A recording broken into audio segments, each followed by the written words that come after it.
Hello, and welcome to Figures from History. This is a series all about important historical figures. At the end of each episode, there will be some questions at the end, which are designed to test your comprehension, to test what you understood, but also to help these facts and figures go into your long-term memory. So that's an optional thing. If you want a bit of an extra test at the end, there are some questions to help you do that. Welcome. So our first character we're going to be looking at from history is a man named Grigori Rasputin. Now, he's a mysterious holy man, and without further ado, let's learn some more about him. So here's some basic information. Now, the Victorian period ran from 1837 to 1901. That's when Queen Victoria was on the throne in England. So Rasputin was born in 1869, which means he was born in the late Victorian times, and he died in the middle of World War One. He wasn't involved in World War One, but that's when he died in 1916. So he had quite a short life, and you will find out why later. He was born in Russia, which is an absolutely enormous country. If you look to the west, it joins up at the border with countries like Sweden and Poland, countries that actually aren't too far away from the United Kingdom. And if you go all the way to the east, it borders with China, which feels like a million miles away from the United Kingdom. And he was actually born in Siberia, which is an extremely cold part of Russia. It's mainly fields, there are very small villages, some towns scattered around, but essentially lots and lots of flat, very cold land. His town was called Pokrovsky, which, as you can see, must have been very cold. When he was an adult, he visited a monastery and he became religious. He turned himself into a monk and he did his own thing. So unlike most monks, he didn't join up with a church. He was his own man and he went around and did his own thing. So now we're going to look at his. So unfortunately, there are no photos of Rasputin for three reasons. And as you can see, the first is because cameras were very expensive to buy or even just to borrow to use. The second reason is cameras had only really just been invented at this time in history. So they were very rare. There weren't many of them. And finally, he lived in Siberia, in the middle of nowhere, so, it would have been very hard to get hold of one. He was also from a peasant family, so they didn't have very much money. His father would have been a farmer, and his mother would have worked at home. That's a picture of Siberia for you to imagine what it looks like. Those are some peasants in peasant clothing. His house may well have looked quite similar to that. You can see that roof is not in a great condition. Now, like most peasants, Rasputin was illiterate until early adulthood, which means he couldn't read or write. He would have taught himself how to do this when he was a young adult. He was apparently quite naughty as a school child. Well, I say school child, he probably would not have gone to school in this period of time. Hence him not being literate, so he wouldn't have been able to read and write. At the age of 17, he found his wife, Praskovia, and together they had 7 children, but tragically only 3 of them survived, which isn't actually very surprising because there were many diseases around in the late Victorian period, such as cholera, tuberculosis, and many more, which would often, unfortunately, kill young children. Now we're going to look at his religious conversion. So when he was 28, he visited a monastery, which we briefly talked about earlier, and he was so impressed by what he saw and the people he met that he decided that this would be his path for life. He decided he was going to become a monk. So he became a holy man. And shortly afterwards, he gathered a small group of followers, mainly farmers and peasants. He travelled long distances throughout Europe, and he may even have reached Greece. And the reason he did this was to spread the word of God. his reputation started to grow and he slowly got more and more followers.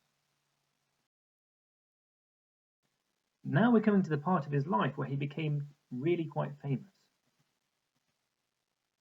He was very well known because of his unique, wild look. He had long, very straight, very long hair, which was quite unusual.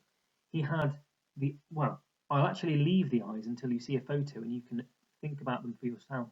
Okay. He also had a very long, wild, bushy beard. If you think of Mr. Twit, it was a bit like that.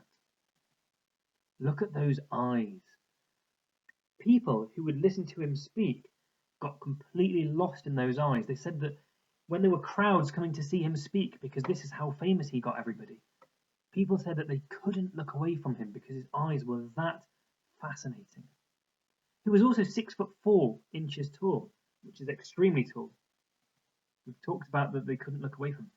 Now, you might think this is quite peculiar, but people also thought he was very handsome.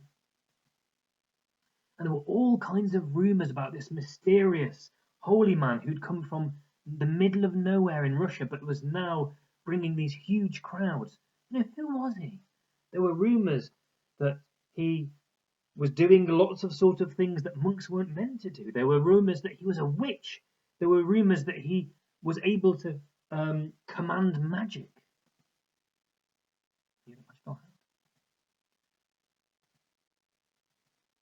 Now, in 1905, he met Tsarina Alexandra. Now, sounds like a bit of an unusual title, Tsarina. That basically just means princess. She was not exactly the queen of Russia, but she was as good as the queen of Russia. Now, the reason that he bumped into her in 1905 was because of a problem. Alexandra was married to Tsar Nicholas. Okay, so he was the king. If you hear me say Tsar Nicholas, he was the king, right? Together they had one child who was called Alexei. Okay, so if anything happened to Tsar Nicholas, the next king would be Alexei, except Alexei had a terrible blood disease. He was only a young child, and it's called haemophilia, and I'm going to tell you a little bit about it. Haemophilia, so if you or I went outside and fell over and cut ourselves a little bit, in a day or so's time, or even less than that, we'd have bled a little bit, but we'd have had a scab, and that's the body healing itself. If you have haemophilia, your body can't do that. Instead, your body continues to bleed, which could be a problem if it's a large cut. In fact, it can even kill you.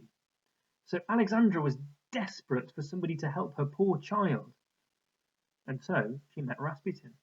And guess what? I don't know if it was magic. I don't know if it was something religious. Who knows? But he managed to seem to almost cure Alexei. But then Rasputin found himself in trouble. Tsar Nicholas II, Alexandra's husband, was not happy about this at all. In fact, while this was all going on, he was leading Russia in World War I. So he, didn't really have much communication with Alexandra. All he knew was there was this strange holy man that there were all sorts of rumours about, who was looking after his own child. In fact, he must have probably felt like Rasputin was more like a real dad than him. Look at that beard.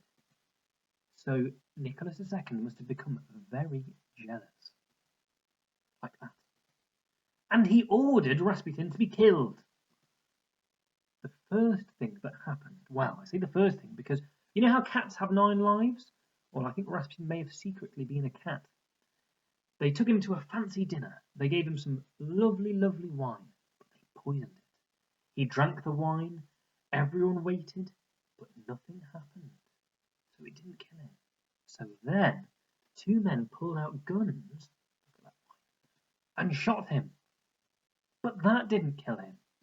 So he ran away, which you can completely understand, of course. And then some more people caught up with him and shot him again. But that didn't kill him either. Just to recap, he's been poisoned. He's been shot twice. And he's still alive. But finally his luck ran out. He was tied up and thrown into a freezing river, and you can probably guess what happened to him after that.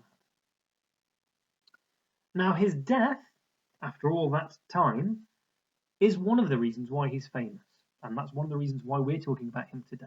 The other reason is because he got very close to the Russian royal family, and like he managed to get in there nice and sneakily and try and sort of invade the royal family, the Russian royal family weren't around for much longer than that.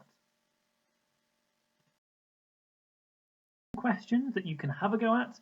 There's plenty to get stuck into, and it will be really, really good for these little facts, little pieces of information to be embedded, to be stuck into your long-term memory. I hope you enjoyed, and I'll see you next time.